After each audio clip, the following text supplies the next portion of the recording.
Hey, Jordan. Hello. Oh, hey, buddy. Hey, What? buddy. How we doing? Mate, long time no see. There we go. You stole that joke before I could. So, so today is your day off. Do you separate yourself from football at all on your day off? Do you try to put your brain somewhere else, not think about it? What does a day off for Jordan look like? That is exactly what I do. Do anything that is not football related. Just spend time with my wife. Pretty much it on Tuesdays. Sit on the couch, watch TV, watch movies. Talk to us. Talk to you guys. If there's something that I have booked, meeting-wise for something, then do that. Just anything that's not football related. And how difficult is that for your brain? I know for me, it's very hard for me not to think about work, even when I'm not working. Is it difficult for you to get your brain there, or have you trained yourself with this schedule with a way to do that? Nah, it's pretty easy. Yeah, you got to train yourself. I think the longer you're in the league, you kind of you want the time off. Yeah. It's one day. We get one day off, and got to make the most of it. And I think just to really take a breath and take a step back from the facility and all things football is nice. So Yeah, it gives you a chance to recharge, give you a chance to sort of renew your mind and everything. And you come in Wednesday, it's like a fresh start, ready to go for a new team, new game plan, new opponent. I like that. Now I feel bad asking you about football. What's your favorite candy? Hey, man. Your body's a temple. You would never eat candy. Don't know what candy is. Yeah. So, you mentioned a couple of times last night when we were talking about the first half. You said, a lot of it from an offensive for a lack of success standpoint was that you guys were not executing in a way that you believed that you could. And you said it a couple of times about the running game that you're a block away. How do you, when you're not able to practice as much during the regular season as you're doing in training camp, how do you get there, right? How do you get from point A to point B when the issue is that you're just not playing to the level of that you're capable of? How do you get there? I mean, the best practice is, the second half. You really it's focus. You got to be locked in. And, I think once we came in that at halftime, we were just trying to pinpoint the mistakes that we were making and how we can better that. And so, I think the second half was probably the best reps that we could get of overcoming adversity, of re-locking back in, because it was a pretty rough start. And, what better way to practice that than to actually do it in the game. And so you got to lock back in. You got to, again, overemphasize the communication, and I think that's what we did. And I think that's why we were able to put points in the second half and kind of come back and help our defense out a little bit.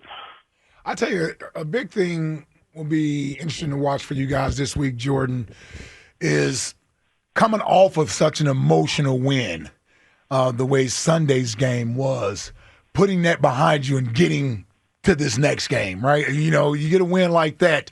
That win doesn't just go away for a lot of people around you, outside noise. That's a game that we'll be talking about for weeks and years to come. But including this week, people still want to talk about how do you guys sort of get away from what happened Sunday and that excitement and get refocused trying to get ready for Tampa this week? I think with the culture and the guys that we have in the locker room, I think it'd be pretty easy to move on. Just guys understanding that, what we did last week was last week, and we got to be where our feet are at. And this week it's the Tampa Bay Bucks, and that's all we'll focus on. As emotional as it was, I think the professional side of each football player will come out and force everybody to move on faster. You know what I mean? Yeah.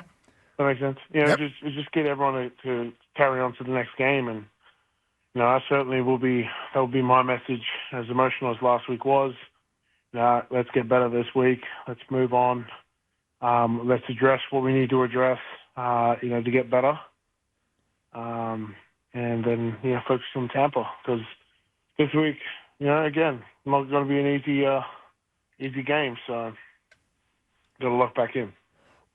And I know that it's not a long time in between the first half and the second half, but when you go into the locker room after a first half like Sunday, what is the vibe in the locker room, and what is being said? How do you react to it when you guys are just with yourselves during halftime? You try to be as positive as you can. Keep the spirits high, because it's not fun when you're going 3 and out, and everyone knows that. Everyone is, their toughest critic, and so you just got to be positive, and you got to, have those conversations in there about how we can get to the best runs possible, how we can create explosives, how we can, get the ball out to AJ and Smitty. Those are all the things that we're doing, and just trying to keep the mood positive and high in the locker room, especially after a half like that. Mm-hmm. You never want to come in and beat up on each other. It's already a terrible feeling that we're not helping out. Yeah, so I would have been bad in the locker room. Yeah. You just got to come up with being positive and come up with the solutions, man. There's no room for panic. Yeah, everyone's in there. Everyone knows, we just got to figure out and be problem solvers. Yeah, I had no solutions, no problem solving, just yelling, all emotion. Like, that was taking everybody to Pound Town, baby. Somebody would be like, man, Ike, shut up, sit down, man. We're trying to figure something out here. Yeah, I'm all emotion, Jordan, and when we're not playing as well as you guys did in that first half, I was like the emotion guy, man. But I tell you, guys came out in that second half, and you certainly, even though that first drive ended with the way it did, but after that, it felt like there was a sense of urgency there, and you guys sort of, I hate to say you flipped the switch, but it certainly seemed like a light went off, and it was like, it's go time now. Yep. Yeah, that sense of urgency. Urgency was definitely talked about in the halftime, and so, again, no room for panic. We all got to be problem solvers and figure out, what's going on, and so that's what it's like. Yeah. When you guys during the week are meeting with coaches and the rest of the personnel on offense about what the plan is for the next game, how much of that is the coaches explaining to you what we're going to do, and how much of it is a back and forth conversation from everybody about what could be done? I think it's both. I don't think the conversations happen during the week, throughout the week, up until game day. About, players' input, what players like to run. That happens throughout the week. But our coaches do a great job of building the game plan. And when we get in tomorrow, we'll get our first and second down, our game plan about what we're doing in the pass and run game. We'll look at that. We'll look at the film and see why we're running those plays, because they've obviously put in the time to watch all the film. I guess that's their role, right, as coaches. Yep. Mm-hmm. They come up with they look at the DNA of the defense that we're going up against and see what runs, see what passes look good, against them, and that's what we'll show. And so then we'll go to practice, we'll run them, and then we'll come back with feedback like, hey, we really like this. We really like this run to this defense, and we'll have those conversations up until game day. Might tweak a couple things here and there just based off some of the things that we'll see on film, and what we feel like as players can influence the play. Mm-hmm. When you're playing in Tampa on Sunday, it'll be hot as hell. Again, week 4, always. Yeah. Do you? How early does the hydrating thing start for you? I know it must sound like a silly question, but is that a few days before that you start preparing for that when you're playing in a climate like that? I've already started. There you go. Started hydrating. Well, the hydration is really good or post game. So I'm still just hydrating for the game that we just played on Sunday. I'm trying to get back to, normal, balanced, like, hydration level. And so, I think for me, it's all week long. It doesn't really, I guess that's being a professional. Yeah, no, that's good. No, that's the way to go. It basically it doesn't stop for me. The hydration is a major emphasis this week, but I feel like I've always been on top of that, and I think they do a great job, the Eagles, of again stressing and teaching us about the importance of hydration, and not just that we're playing in Tampa, but just all season round. And so, it's gonna be fine. I think we'll be good. So we mentioned the frequency in which you guys play Tampa. It seems like every year. I mean, seriously, for the last 5 years, it seems like you played them at least once. They're in the NFC East. Right. Yes, they may as well be in the NFC East. But that also means both teams are very familiar with each other. What are some of the things that you guys want to do from an offensive line and protection standpoint going up against Todd Bowles and his defenses? And we know how aggressive he likes to be, sending extra guys. Like, what are you making sure that you're prepared for going up against this Tampa defense?